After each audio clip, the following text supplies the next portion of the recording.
আল্লাহ নবী কতটা কষ্ট করেছেন জানেন? নবী আমার জীবনে কতটা কষ্ট উঠিয়েছেন কি জানেন? অথচ জিনাকে না বানালে আল্লাহ জান্নাতও বানাতেন না, জাহান্নামও বানাতেন না। সমস্ত আল্লাহ পাকের কুদরতি যা কিছু আছে আল্লাহ পাক সব কিছু তিনার হাবিবকে কেন্দ্র করে বানিয়েছেন। সেই নবী আমার কতটা কষ্ট দিয়েছে জানেন? আল্লাহ নবী যখন মানুষকে সত্য দিকে ডাক দিলেন, লা ইলাহা ইল্লাল্লাহ আনা মুহাম্মাদুর রাসূলুল্লাহ, ওই সময় মক্কায় যাদের হাতে ক্ষমতা ছিল, পাওয়ার ছিল, রাজ ক্ষমতার জোরে, পাওয়ারের জোরে আমার রাসূলকে কত কষ্ট দিয়েছে আপনারা কি জানেন?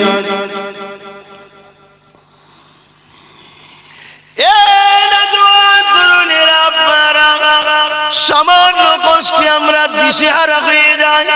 আমি আমার কথা বলি, সামান্য যদি আল্লাহ একটু পরীক্ষা নেয়, আব্বাসের মাথার কাজ করে না, অথচ দোনোজানের সুলতান আল্লাহ যেনাকে হাবিবুল্লাহ দোস্ত বলেছে, এবং শুধু দোস্ত নয়, এতটা ভালোবাসে যিনাকে আল্লাহ কাসিম বানিয়েছে। সব কিছু বানিয়েছেন আল্লাহ, কিন্তু বন্টন করার দায়িত্ব আল্লাহ মুহাম্মদ রাসূলকে দিয়েছে। কতটা ভালোবাসা বলেন তো।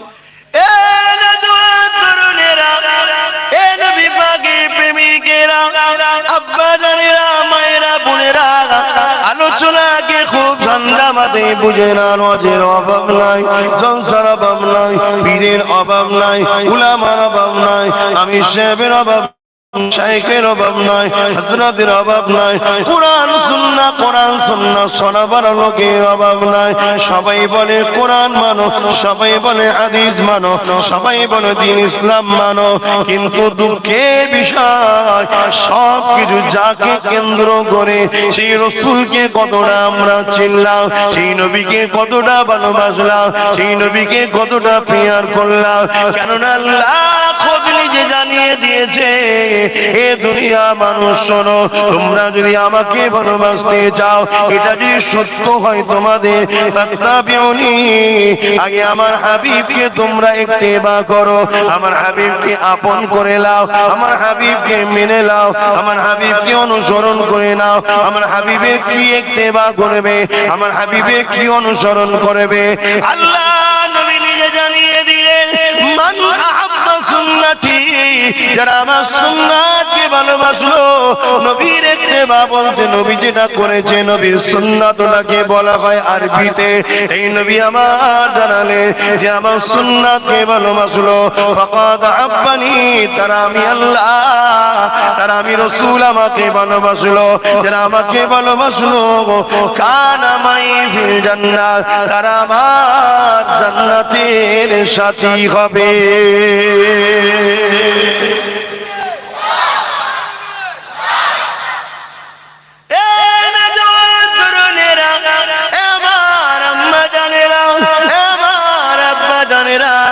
ভুল করবেন না, ভালো জানে বুঝে না, ইমানে যদি খুঁত হয়ে যায়, ইমান যদি নষ্ট হয়ে যায়, বরবাদ হয়ে যাবে। ইবাদতে যদিও ভুল হয়ে যায়, পানিশমেন্ট রয়েছে, নাজাতের রাস্তা তখনও খোলা আছে, কিন্তু ইমানে যদি কোনো সমস্যা হয়ে যায়, সবটা বেকার হয়ে যাবে। এই দুনিয়া জমিনে আমার নবী পাক যখন এসেছিলেন, দুনিয়া জমিনে একদল লোকেরা যারা পাওয়ারের জোরে মানুষের খোদা হয়েছিল, যারা পাওয়ারের জোরে মানুষকে দাসী বানিয়ে রেখেছিল, যারা পাওয়ারের জোরে মানুষকে হত্যা করত, যারা পাওয়ারের জোরে মানুষের সম্পদ লুটত, যারা পাওয়ারের জোরে মানুষকে নকল খোদা দিয়েছিল, যারা পাওয়ারের জোরে দুনিয়া জমিনে মানুষের উপরে রাজত্ব টিকিয়ে রেখেছিল, তারা দেখলো মুহাম্মদ যা বলে সত্য বলে, কিন্তু এই মুহাম্মদকে রুখা না যায়, তাহলে আমাদের এই দাবদাবা জানি আমাদের এই 2 নম্বরই আমাদের এই মানুষের প্রভু সাজা। আমরা যে মানুষের উপরে জোর করে নিজের আধিপত্যকে চাপিয়ে দিয়েছি, মানুষকে আমাদের রাখাল বানিয়ে রেখেছি, মানুষকে আমাদের রাখাল বানিয়ে রেখেছি, মানুষকে আমাদের কৃতদাস দাসী বানিয়ে রেখেছি। এগুলো সব উঠে যাবে। কেন আমার নবী বলেছিলেন, এ বিশ্বে মানুষের লা ইলাহা ইল্লাল্লাহ, কোনো ইলাহ নাই আল্লাহ ছাড়া। আমি মুহাম্মদ রাসূলুল্লাহ, আল্লাহর প্রেরিত রাসূল। আমি তো নারী অবহেলার জিনিস নয়, নারী মেরে ফেলার জিনিস নয়, নারী ঘৃণা করার জিনিস নয়, নারী ভোগের জিনিস নয়, নারী পৌন দ্রব্যের জিনিস নয়। মিম্বার স্টেজে তুলে দিয়ে তার শরীরে সৌন্দর্যকে দেখে পয়সা উঠিয়ে এইভাবে নারীর দেহ দেখিয়ে টাকা ইনকাম করার জিনিস নয়। নারী তো দুনিয়ার জমিনে সে যে নাকি একটা মা হয়, যে নাকি একটা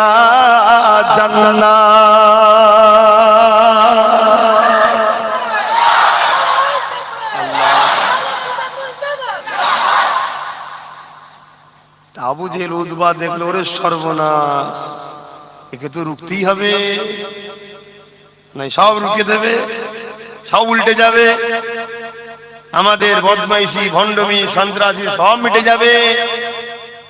আল্লাহ নবীকে অনেক কষ্ট দিয়েছিল, অনেক দিক দিয়ে নবী পাককে রুখার চেষ্টা করেছিল। এমনকি যারা আমার নবী পাকের কাছে যাবে তাদেরকে হত্যা করার পর্যন্ত ফতোয়া জারি করে দিল।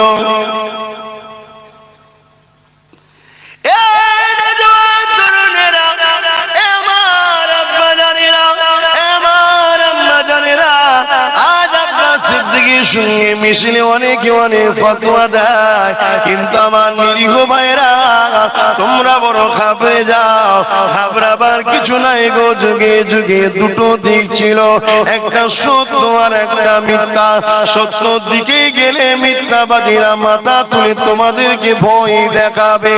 কিন্তু শুনে রেখে দাও, সাহাবা হুজুরদের উপরে ফতোয়া দিয়েছিল মিথ্যাবাদীরা, জালিমেরা, সন্ত্রাসীরা। পাওয়ারের জোর দেখিয়ে বলেছিল মুহাম্মাদের কাছে যে যাবে তাকে কতল করে দেওয়া হবে। এই ফতোয়া জারি হয়ে গেছে। তথাপিও আমার নবীর প্রেমিক যারা ছিল তারা জান দেয়া পছন্দ করেছে আমার নবী পাকের দরবার ছাড়া বন্ধ করেনি। কিন্তু একটা আশ্চর্যের বিষয়, এই ফতোয়ার মেন নায়ক ছিল হলো আবু জেহেল। হঠাৎ করে দেখা যায় আল্লাহ নবী একদিন রাস্তার একদিক দিয়ে আসছে, অপর দিক দিয়ে আবু জেহেলের ছেলে যেতেছিল, যে কিনা আল্লাহকে তখন মানত না, আমার নবী পাককেও তখন মানত না। কিন্তু রাস্তার এমন একটা সময় আমার নবী পাকের সঙ্গে আবু জেহেলের ছেলের দেখা হয়ে গেছে। এই দেখা হয়ে যাবার পর আবু জেহেলের ছেলে ইকরামা আর থাকতে পারেনি, ছুটে গিয়ে আল্লাহ নবী নূরের শরীরকে জড়িয়ে ধরে চুমা দিয়ে ফেলেছে। কয়েকজন দেখো ফেলেছে। তারা কি আবু জেহেলকে বলে, ও আবু জেহেল, ফতোয়া আইন কি শুধু আমাদের জন্য না, তোমার জন্য, তোমার ছেলের জন্য? কিসের ফতোয়া রে? আল্লাহর সময় আমল করে তারা বলতে লাগলো, হে আবু জেহেল, তোমার ছেলেকে দেখলাম মুহাম্মদ মুস্তাফাকে জড়িয়ে ধরে চুমা দেয়, সম্মান করে, একই ব্যাপারের জন্য কি ফাইসালা হবে? আবু জেহেল বলেছিল আইন সবার জন্য সমান, মুহাম্মাদের কাছে যে যাবে তাকে কতল করা হবে। আমার ছেলে তো কি হয়েছে? আমার এই দুর্নীতি রাজত্ব টিকাতে গেলে ছেলের ব্যাপারও কিন্তু ফাইসালা করতে হবে। মাফ করবেন, আবু জেহেলের কিছু হোক চাই না, নীতিটা ভুলের দিকে হলো ঠিক ছিল। এখন ভুলের দিকেও এই নীতি পাওয়া যায় না।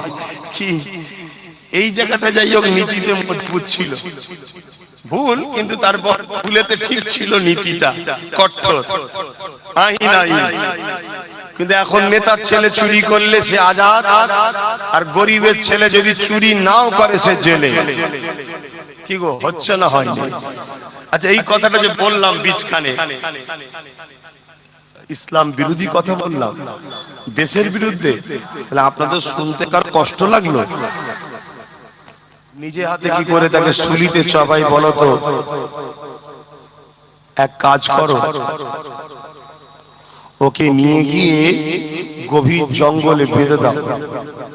তখন তো মক্কা মদিনাতে এখনো জঙ্গল নেই, তখনও জঙ্গল নেই, তারপরেও কিছু ঝোপঝাড় দূর জায়গাতে খুঁজে খাজে যেখানে হিংস্র পশু আছে সেখানে নিয়ে যে আবু জেহেলের সৈন্যরা আবু জেহেলের ছেলেকে বেঁধে দিয়েছে। অপরাধ কি? সত্যকে বুকে নিয়েছে, তাই মেনে লাইনে শুধু বুকে নিয়েছে। তখন তো একরাম মানে নেই, বুকে নিয়েছে, সহ্য করতে পারে না। কারণ আমার রাসূল এত সুন্দর দেখতে ছিলেন, যে দেখতো সেই দিওয়ানা হয়ে যেত। জোরে বলুন সুবহানাল্লাহ। ইউসুফ আলাইহিস সালামকে দেখে মানুষ হাতের আঙুল কেটে ফেলেছে, হুঁশ নাই। আর আমার নবীকে দেখেনি, আজও তোমাদের বাড়ি হাজারো ছেলে মেয়ে আছে রাসূলের জন্য জান দিতে রাজি আছে। জোরে বলুন ঠিক না বেটি? ঠিক না বেটি? বলুন। তার সৌন্দর্যটা এখনো দেখেনি। এক রয়াতে আছে, আল্লাহ নবী একদিন বাজারে কিছু একটা কিনছে, পছন্দ হয়েছে। কোন কোন জায়গায় আছে উট, মক্কা শরীফ মরুভূমি এলাকায় উটের বিশাল মূল্য। কেন উট ছাড়া তো যাতায়াতের কিছু নেই। এখন নাই গাড়ি টাড়ি হয়েছে রে বাবা, তখন তো অন্য কিছু ছিল না। আল্লাহ নবী ওই উট কিনছে। একজনের উট পছন্দ হয়েছে, বলেছে বাবা তোমার উটটা আমার বড় পছন্দ, আমি তোমার উটটা কিনবো। কুরবান যাক ওই উটটা। হাই রে উট, কাশি যদি না হয় আব্বাস নিজের নসিবটা খুলে যেত, যাকে মুস্তাফা জানের রহমত পছন্দ করেছে। জোরে বলুন সুবহানাল্লাহ। আমি জানি না আমার নবী আমাকে পছন্দ করেছে, কিন্তু উটটাকে তো পছন্দ করেছে। আরে এসব কথা সবার খবরিতে ঢুকবেন, সব প্রেমের কথা রে বাবা, সবার খবরিতে ঢোকে না, কিন্তু ঢুকাতে হবে। ঢোকে না বলে ফেলে দিলে হবে না, কি বলে? ঢোকে না বলে ছেড়ে দিলে হবে? ঢোকাতে হবে। আল্লাহ নবী যেটা পছন্দ করবে তার মূল্য দুনিয়া আসমান জমিনে কোনো দ্বিতীয় কিছু আছে নাকি ভাই? যদি অমুসলিমরা প্রচার করতো তারা ভয়ের কারণ ছিল না, যে কমসে কম তারা যেটা করছে অন্যায়, কিন্তু আমাদের ছেলেরা অন্যায়কে তো সাপোর্ট তো করতো না। কিন্তু যখন মুসলিম সেজে মুনাফিকরা প্রচার করে তখন কিন্তু ভয়ের কারণ। কি? ওই যে মসজিদে লেখা থাকে না লা ইলাহা ইল্লাল্লাহু মুহাম্মাদুর রাসূলুল্লাহ, বলছে একসাথে লেখা ও পড়া হলো শিরক। নাউযুবিল্লাহ বলবেন না? এটা সবাই বলবেন না নাউযুবিল্লাহ? আপনারা কি কথা মেনে নিতে পারছেন যে একসাথে লেখা থাকলে কি শিরক হয়? একসাথে পড়লে লা ইলাহা ইল্লাল্লাহু মুহাম্মাদুর রাসূলুল্লাহ বললে শিরক হয়? শিরক কাকে বলে বোঝেন? যে আল্লাহর সঙ্গে শরীক করে, তা আল্লাহকে আল্লাহ বলেতে মানা, অন্য কাউকে আল্লাহ বলে মেনে নেওয়াটাই হলো শিরক। মুহাম্মদ রাসূলকে আমরা আল্লাহ বলে মানি না, আল্লাহর শ্রেষ্ঠ সৃষ্টি আল্লাহর দোস্ত বলে মানি। জোরে বলুন সুবহানাল্লাহ। ঠিক না বেটি? তাহলে এই যে শিরক, এবং কোন থামে দেখবেন আল্লাহ লেখা থাকে, আর একটা থামে এক সাইডে মুহাম্মদ রাসূল লেখা থাকে, তাই না? দেখেছেন না? তো এই লেখাটাকেও চেঞ্জ করুন।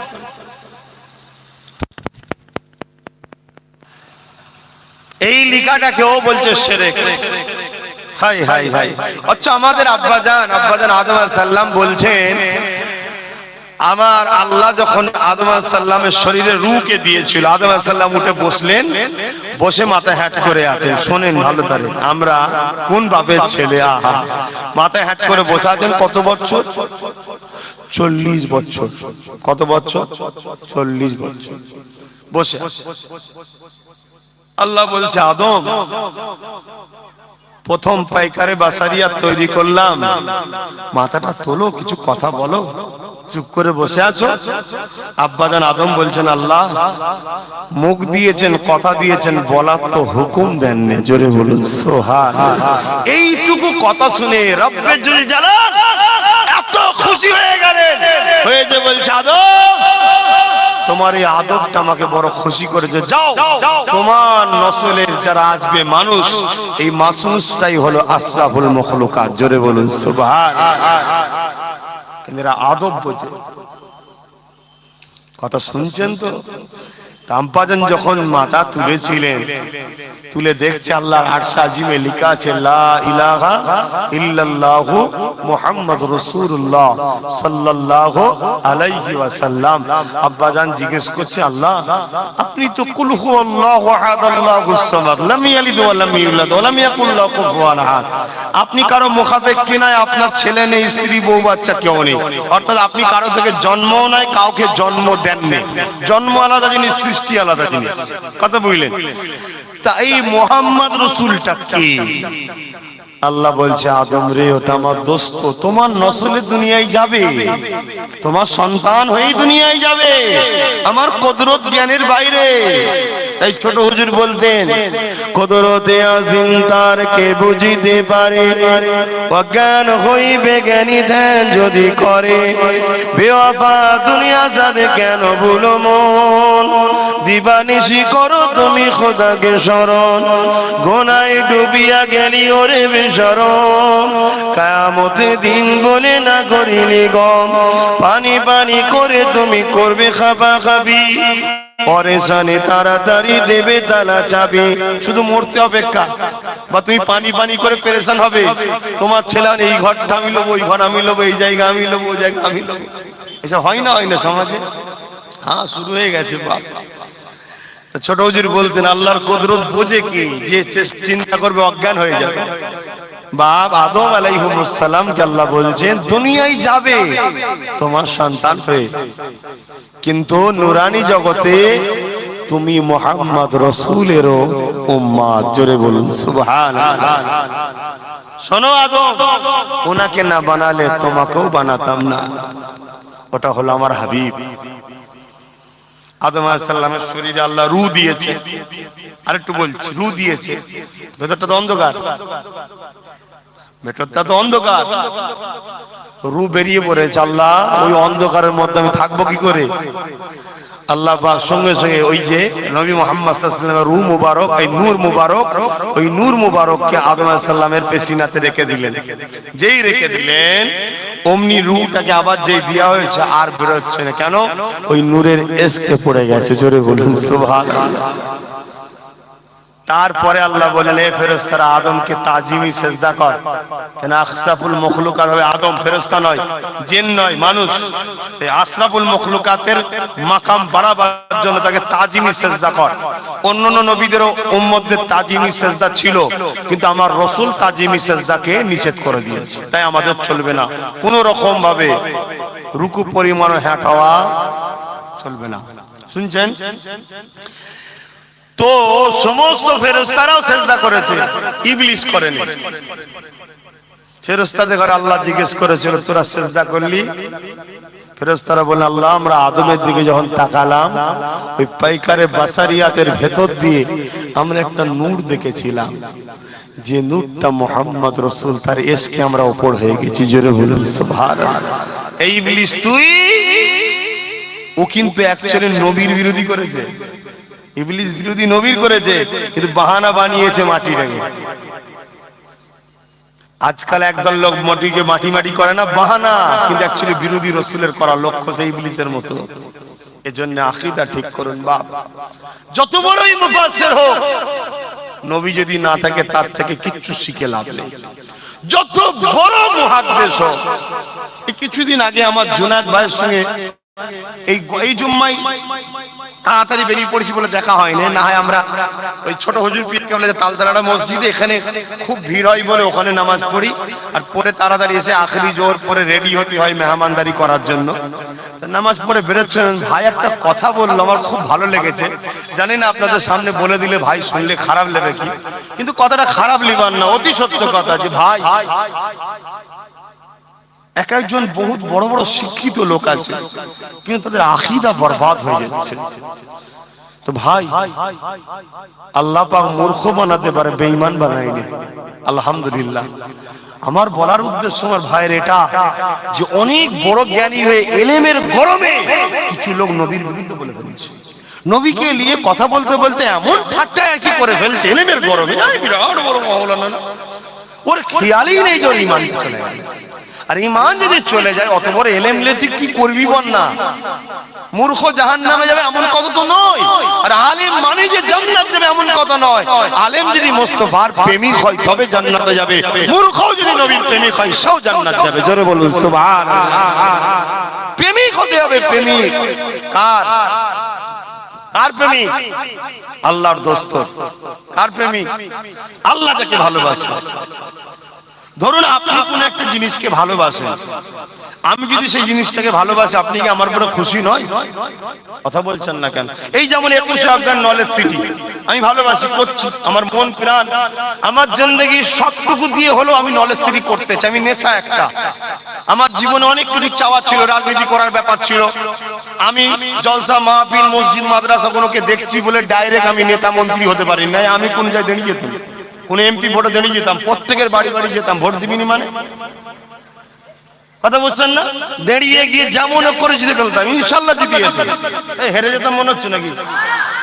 অত বড় নেমো খারাপ নয় রে বাবা। বাংলার মানুষ এখনো আছে, দাদা হুজুরের মুখের দিকে তার আওলাদ দেখার চোখ কান মুজে এখনো বিশ্বাস করে, ঠিক না বে ঠিক? তাই জিতে যেত, জিতে গিয়ে আমি চলে যেতাম। কথা বুঝে আসছে? যে রাজনীতি প্রকাশ্য করি, আমার মসজিদ করেছি, আমি অনেক বহুত মাদ্রাসা করেছি, কিন্তু আমি দীর্ঘ 7-8 বছর 10 বছর ধরে বাংলার মানুষের কাছে খেদমত করছি, অনেক মসজিদ করেছি, মাদ্রাসা করেছি, আপনারা জানেন কম বেশি। তাই আমার দ্বারা তো ডাইরেক্ট এটা করলে এই দিনের প্রচার টোচার এগুলো তো টাইম দিতে পারবো না, না চলবে না। নয়, কেউ যদি মন্দিরের পুরোহিত হয়ে রাজ্যের সিএম হতে পারে, সেখানে যদি ভারতে চলে, আমি একটা হুজুর, তাহলে ভারতের বাংলার সিএম যদি হয় অসুবিধা কোথায় আছে? হারাম তো নয় না? সময় দিতে পারবো না, সময় দিতে পারবো না। আর যে কাজ করব সেই কাজের দায়িত্ব নিয়ে যদি কাজ না করতে পারি, আল্লাহর কাছে জবাব দিতে হবে। শুনছেন না শোনেন না? তাই আমি আমার ছোট ভাই নওশাদকে বুঝিয়েছি, তুই কর। শুনছেন না শোনেন না? ও তো কিছুতেই নামবে না, কিছুতেই যাবে না। হুজুর হওয়ার মর্যাদা আলাদা রে বাবা, ঠিক না বেটি গো? হুজুর হওয়ার মর্যাদা অনেক। আমি শোন, তুই ওতে গেলেও হুজুর থাকবি, না গেলেও হুজুর থাকবি। পৃথিবীর সবাই মিলেও যদি চেষ্টা করে, তোকে আবু বকরের আওলাদ থেকে বাদ দিতে পারবে না। আর আবু বকরের আওলাদ মানে তুই পীরজাদা ছিলি, আছি, কিয়ামত পীরজাদা হয়ে উঠবি ইনশাআল্লাহ, ঠিক না বেটি? অতএব তোকে আমি যেটা বলছি শোন, দেশের সেবা করা, দেশবাসীর সেবা করা অনেক বড় সওয়াবের কাজ। আমার নবীর একটা সুন্নত পালন হবে। নবীও তিনি দেশ ও দেশবাসীর সেবা করার সিস্টেম শিখিয়েছেন। 10 বছর মদিনায় রাজনীতি কিভাবে করতে হয় শিখিয়েছেন, তুই কর। তবে একটা কথা মনে রাখবি, তোর কাছে মুসলিম আর হিন্দু বলে কেউ নয়, তোর কাছে হলো তোর অধীনস্থ প্রজা, নাগরিক, সবাইকে সমানভাবে দেখবি, না হয় কিন্তু আল্লাহর কাছে জবাব দিতে হবে। শুধু মুসলমানকে দেখবো, অমুসলিমকে দেখবো না, যেমন আজকাল হচ্ছে। এদের ভয় নেই, ডর নেই, হক জ্ঞান নেই, সত্যের জ্ঞান নেই, তাই এরা এক চোখো। এ কথা বাদ দেন, কিন্তু তুই সবাইকে সমান দেখবি। যাক, আমার বলার উদ্দেশ্য এটাই। আমি এই সব দিকে জড়িয়ে গেছি বলে তাই না হয় একদিন দেখতে আমিও দিল্লি বসে থাকতাম, এমপি হয়ে যখন পার্লামেন্টে চিল্লাচ্ছি, কিন্তু এই মহান কাজের করছি, এটা খারাপ নাকি ভাই? কি গো আমার আব্বা জানেরা, এই কাজটা কি খারাপ? আরে নবীর দিনের প্রচার মানুষ। তবে হ্যাঁ, আহলে সুন্নাত ওয়াল জামাত থেকে আমি মানুষের সেবা করি। নেতা হয়নি তো কি হয়েছে, মানুষকে সেবা করা যায় না, যায় না, সেবা করি। হ্যাঁ, কিন্তু কিছু আইনের জটিলতা আছে, সেই জায়গায় আমি পেরে উঠতে পারি না। কেন? আইনকে আইনের পাওয়ারের লোকই পরিচালনা করতে পারে, সেটা আমি পারি না। আমার বলার উদ্দেশ্য এটা, ওই যে নলেজ সিটিটা করছি, আমার জীবনে অনেক শখ ছিল, আল্লাহ আল্লাহ করে সবই হয়েছে। তা নলেজ সিটিটা কিন্তু আমার জীবনের একটা শেষ স্বপ্ন। এরপরে আমার আর কোনো, আমার দুনিয়ায় আর কোনো স্বপ্ন নেই। ঈমানের সঙ্গে মরবো, ওটা আমার আখিরাতের স্বপ্ন। দুনিয়ার কোনো স্বপ্ন নেই, নলেজ সিটিটা। তো এই নলেজ সিটিটা যে করছি, ওটা কি এত সহজে হচ্ছে নাকি? বুঝতে পারছেন? কত কষ্ট আছে না? নাই ওর জন্য অনেক বাধা আছে না নাই, তারপরও আলহামদুলিল্লাহ একটা স্বপ্ন আস্তে আস্তে আস্তে আস্তে হচ্ছে। কোন বিষয়টা বলতে গিয়ে এইদিকে যেন এলাম, একটা উট রাসূল পাক সাল্লাল্লাহু আলাইহি ওয়াসাল্লাম কিনছেন, আমি চলে গেলাম ওদিকে। আপনারা সব যাবেন তো একটু সগ্রাণ বলেন না গো ইনশাআল্লাহ বলুন। এইটা কে করেছে এই ব্যানারটা? কমিটির ছেলেরা। আমি অনুরোধ করব নেক্সট বার থেকে এই ভুলটা করবে না। আরো খুশি হব যদি আমার ফটোটুকু কেটে দিয়ে ওটাকে কোনো জায়গায় যত্ন করে রেখে দাও বা পানিতে ফেলে দাও, খুশি হব। ওই ব্যানারে ফটো দেবে না, কথা বুঝে আসছে? আমি কোন নেতা মন্ত্রী এমএলএ নয়, আমার ভোটের ব্যাপার নেই, যে জনগণের চিনার ব্যাপার আছে। ফটো দেবে না, মানুষ মাত্র ভুল হতে পারে। আমি তোমাদেরকে তাড়াহাকার বা অন্যায় বিশাল করে চাই রাগ করছি না, নেক্সট বার এগুলো করবে না, ফটোটা দেবে না ব্যানারে। আল্লাহ নবী উটটা কিনবেন, পছন্দ হয়ে গেছে, তাকে জিজ্ঞেস করছে যে ভাই আমার তোমার তো উটটা পছন্দ হয়েছে, কিন্তু আমি তো কেনার জন্য চিনি, একটা রানিং দেখেছি পছন্দ হয়েছে, আমার কাছে কোনো পয়সা নাই, তুমি যদি আমায় অপেক্ষা করো একটু রাখো, আমি পয়সাটা নিয়ে আসছি, উটটা বিক্রি করে দিও না, আমি নেবো। যার উট সে মালিক বলছে আপনি নিয়ে যান, আপনি উট নিয়ে যান, আপনি এসে পয়সা দেবেন। উট তো দিয়ে দিল। কয়েকজন জিজ্ঞেস করছে আর উটটা দিলি কাকে, চিনিস তাকে? বলছে না। নাম জানিস? না। কোন জামিনদার? বলছে না। বলছে তাহলে? বলছে মানুষটাকে শুধু আমি দেখতেই ছিলাম। জোরে বলুন সুবহানাল্লাহ। পাশ থেকে আরেকজন বলছে শোনো, আমি ওই মানুষটা শুধু চুলগুলো দেখছিলাম, কি সুন্দর। আরেকজন বলছে আমি ওই মানুষটা যখন কথা বলছিল তার দুই ঠোঁটের বীজখান দিয়ে নূর আলো বেরোচ্ছিল। জোরে বলুন সুবহানাল্লাহ। আরেকজন বলছে তিনার যে কথাবার্তা সৌন্দর্য সবাই কেউ বলতে পারছে না। একজন তখন বলছে একজন বলছে যা তোর উটটা চুরি হয়ে গেল মনে হয়। সঙ্গে সঙ্গে পাশে একজন মহিলা একটা দোকানে ছিল, সে তখন চিৎকার দেবে যে খবরদার, চুরি হয়ে গেছে বলো না, আমি জিম্মেদার হচ্ছি, উনি যদি পয়সা না দেয় আমি পয়সা দেবো। জোরে বলুন সুবহানাল্লাহ। সবাই বলছে যা, মানুষটাকে চেনে একজন পাওয়া গেছে। মহিলা বলছে আমি চিনি না, আমিও বিদেশের মানুষ, আমি এখানে মার্কেটিং করতে এসেছি, আমিও চিনি না তাকে, তবে মানুষটার এত সুন্দর কথাবার্তা, যে মানুষটা এত সুন্দর সে মানুষ কখনো ধোঁকাবাজ হবে না, ধোঁকা দিতে পারে না, তাই তার ব্যবহার আমাকে মুগ্ধ করেছে জামিনদার হওয়ার জন্য, আমিও তিনাকে চিনি না। জোরে বলুন সুবহানাল্লাহ। ভেবে দেখুন, এমন সময় নবী সাহাবী পাঠিয়েছেন, যাও পয়সাটা দিয়ে আসো। সাহাবীরা পয়সা দিতে এসছে, কই গো কার উট? আমার। পয়সাটা? বলছে পয়সাটা ছাড়ো, মানুষটা কে ছিল বলো। বলছে কেন? না আমরা বিদেশ থেকে তো ব্যবসা করতে এসেছি, কি সুন্দর মানুষ, আমরা দেখেই দিবানা হয়ে গেছে, জিজ্ঞেস করবো কে আপনি, কোনো হুঁশি নাই। বলছে চতুর্দিকে কি দেখছো? খাজুরের বাগান, বুঝতে পারছো না কোথায় এসেছো? এটাই হলো সেই নবীর পছন্দের শহর মদিনা, উনি হলেন আর মুস্তাফা আরবি সাল্লাল্লাহু আলাইহি ওয়াসাল্লাম। জোরে বলুন সুবহানাল্লাহ। তখন সেই উটের মালিক এবং তার সাথীরা, এখনকার সময় দেখবেন একটা গরু বিক্রি করতে গিয়ে অনেক কটা মালিক যায়, তো ওনার সাথে একা নেই, আরো অনেক কজন রয়েছে উটটা বিক্রি করবে। সবাই মিলে রাসূলের কদমে গেলেন, হুজুর আমরা উটের পয়সা নিতে আসিনি, আমাদের ঘরে সত্য, সভ্যতা, ইনসাফের দিন নিতে এসেছি, শিখিয়ে দেন। জোরে বলুন সুবহানাল্লাহ। আমার নবীর আখলাক, ব্যবহার, হোসন, জামাল, চেহারা, রাসূলের জিলফ মোবারক দেখে মানুষ অবাক হয়ে যায়, এত সুন্দর, এত নিয়ামত আল্লাহ করেছে। সেই নবী পাকের শান মর্যাদা নিয়ে আজ কত রকম কথাবার্তা। তাই আমি আবার ফিরে আসি, একটাই কথা বলবো, ঈমানকে বাঁচান, ঈমান ছাড়া সব বেকার হয়ে যাবে।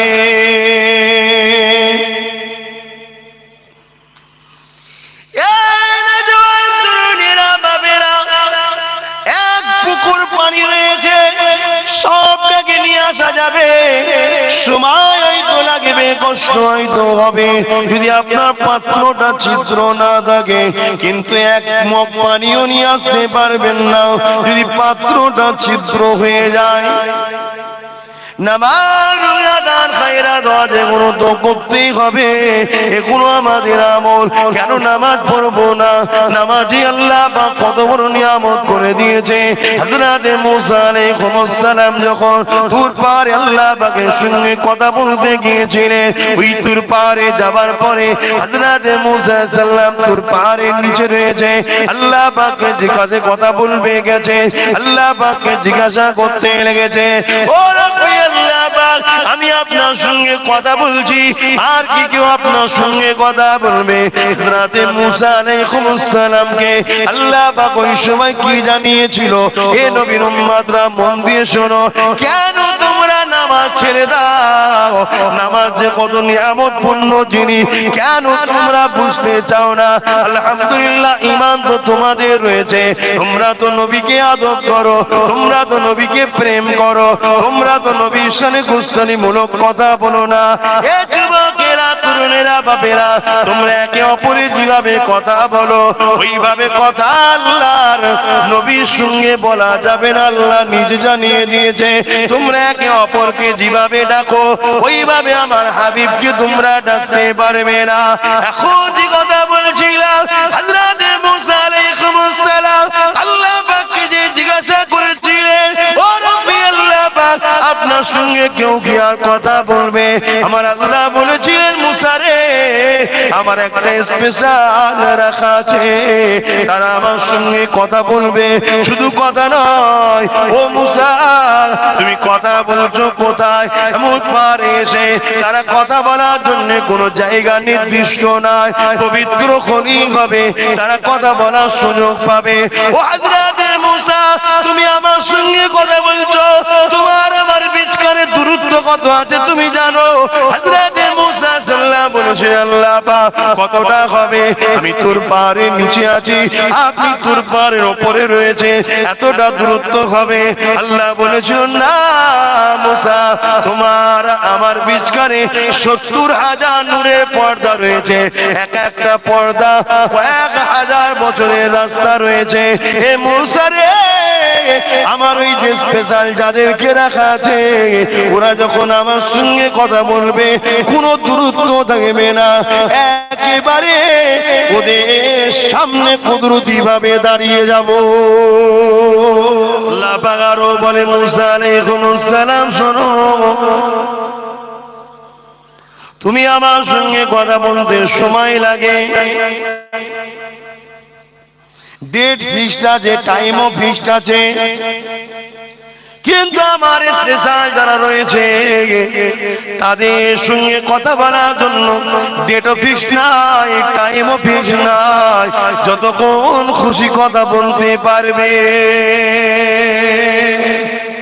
একটা জলিলুল কদর নবী রাসূলের সঙ্গে আল্লাহ বলছে, মুসা সাল্লাল্লাহু আল্লাহকে জিজ্ঞেস করছে, আল্লাহ তারা কারা? আল্লাহ তারা কারা? আহা, কি সম্মান আল্লাহ দিয়েছে। وكذلك جعلناكم أمة وسطا لتكونوا شهداء على الناس ويكون الرسول عليكم شاهدا। হে উম্মতে মুহাম্মাদী, আল্লাহ আমাদের কত সম্মান দিয়েছে জানো? আমরা শ্রেষ্ঠ উম্মত এবং অন্যান্য নবীদের কিয়ামতের দিন সাক্ষী দেব। আমরা অন্যান্য নবীরা আমাদেরকে ডাকবে, ও উম্মতে মুহাম্মাদীরা, বলো না গো, আমরা ফেরাউনকে দাওয়াত দিয়েছি কি দিইনি? নমরুদকে দাওয়াত দিয়েছি কি দিইনি? তোমরা একটু বলো না। তখন আমরা বলবো, ইনশাআল্লাহ আমার নবীর উম্মতরা বলবেন, আলেমে দ্বীনরা বলবেন, আল্লাহ পাক আপনার নবী ইব্রাহিম আলাইহিস সালাম দাওয়াত দিয়েছিলেন, মুসা সাল্লাম দাওয়াত দিয়েছিলেন, ঈসা সাল্লাম, ইউনূস সাল্লাম, জাকারিয়া সাল্লাম, সুলাইমান সাল্লাম, ইউসুফ সাল্লাম দাওয়াত দিয়েছিলেন। তখন সেদিনের খব্বিস শয়তানগুলো বলবে, আল্লাহ এরা কি করে সাক্ষী দিতে পারে? এরা তো এসেছিল পরে। আমরা তো আগে চলে গিয়েছিলাম, এরা তো পরে এসেছিল। তখন আমার নবীর উম্মতরা বলবেন, আল্লাহ আপনার হাবিব আমাদেরকে শুনিয়েছিল যে মুসা আলাইহিস সালাম এত কষ্ট করেছিল, শয়তান ফেরাউন মানেনি, নমরুদ মানেনি, ইব্রাহিম সাল্লাল্লাহু ইব্রাহিম নবী অনেক কষ্ট করেছিল। আমার আল্লাহ পাকের নবী ওই সময় বলবেন, আল্লাহ আমার সাক্ষী তো আপনি, আপনি আমায় যা শুনিয়েছেন আমি উম্মতদেরকে তাই শুনিয়েছিলাম। জোরে বলুন সুবহানাল্লাহ। আল্লাহ বলবেন, সাদাক্তা, সত্য বলছো, এই বদমাইশ সাধক, জাহান্নামে যা। তাহলে আল্লাহ আমাদেরকে কত সম্মান দিয়েছে। আজকে সেই নবীর উম্মত আমরা কি করছি? আল্লাহ আমাদেরকে হেদায়েত করুক, বোঝার চেষ্টা করুক তারা কারা। কি গো শুনবেন তারা কারা? শুধু শুনবেন, হবার শখ করবেন না। তা আসুন তার আগে একটু সালাত ও সালাম দিয়ে নি।